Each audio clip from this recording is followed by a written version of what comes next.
योगी जी तो ये कहते हैं कि अब हिंदुओं की तरफ कोई आंख उठाकर भी नहीं देखता है। सब बकवास है। हकीकत कुछ और है।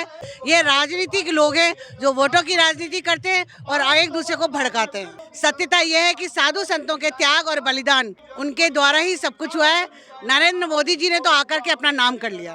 फिर अधूरे मंदिर में हमारे भगवान जी को लाया गया है। क्या जल्दी थी?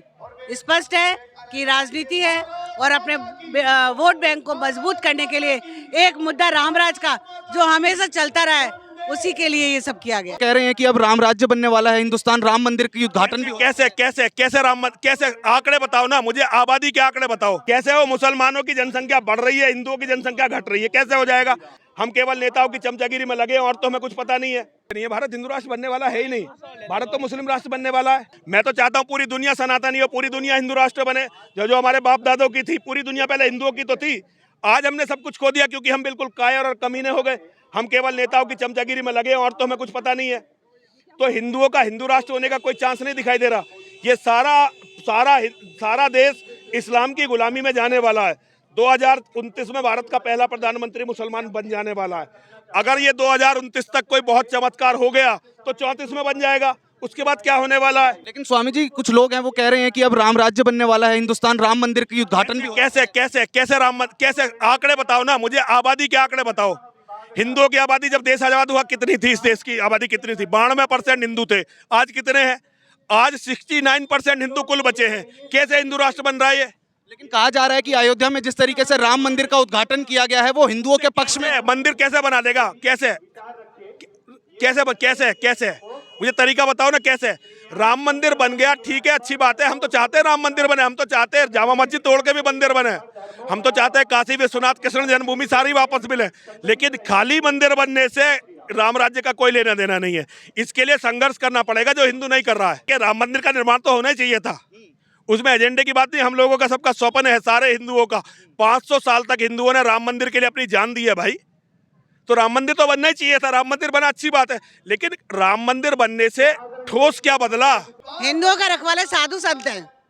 नरेंद्र मोदी जी ने क्या किया है? उन संतों का त्याग, उनकी तपस्या, उनके लोग कह रहे हैं कि मोदी जी ने औरंगजेब और बाबर का इतिहास भी तो खत्म कर और हिंदुस्तान में अयोध्या में राम मंदिर का निर्माण किया है। ये तो मेड इन इंडिया की सील लगाने वाली बात है। सत्यता यह है कि साधु संतों के त्याग और बलिदान उनके द्वारा ही सब कुछ हुआ है। नरेंद्र मोदी जी ने तो आकर के अपना नाम कर लिया।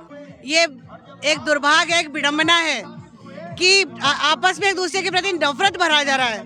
ये नफरत है। और जब तक हम अपने आप को समझेंगे नहीं, संत समाज का सम्मान नहीं करेंगे, शंकराचार्य जो हमारे धर्म गुरु कहलाते हैं उनका सम्मान नहीं होगा, बाकी सब फालतू बातें हैं। हिंदू मुस्लिम कुछ नहीं। लेकिन योगी जी तो ये कहते हैं कि अब हिंदुओं की तरफ कोई आंख उठाकर भी नहीं देखता है। सब बकवास है। हकीकत कुछ और है। जो हकीकत को जानते हैं वो इस बात को नहीं कहेंगे। ये तिल को ताड़ बनाने वाली बात है, नफरत फैलाने वाली बात है। हकीकत में बहुत छोटी सी बात को बहुत बड़ा करने वाली बात है। ये राजनीतिक लोग हैं जो वोटों की राजनीति करते हैं और एक दूसरे को भड़काते हैं। जहाँ पर संत नहीं है, जहाँ पर हमारे शंकराचार्य नहीं है, वहाँ पर अपनी हर धर्मिता की है। अधूरे घर में तो इंसान ही नहीं जाता। फिर अधूरे मंदिर में हमारे भगवान जी को लाया गया है। क्या जल्दी थी? स्पष्ट है कि राजनीति है और अपने वोट बैंक को मजबूत करने के लिए एक मुद्दा रामराज का जो हमेशा चलता रहा है, उसी के लिए ये सब किया गया।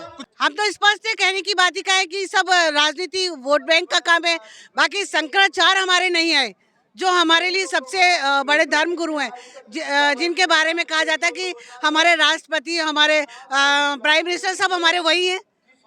लेकिन कहाँ थे हमारे संत?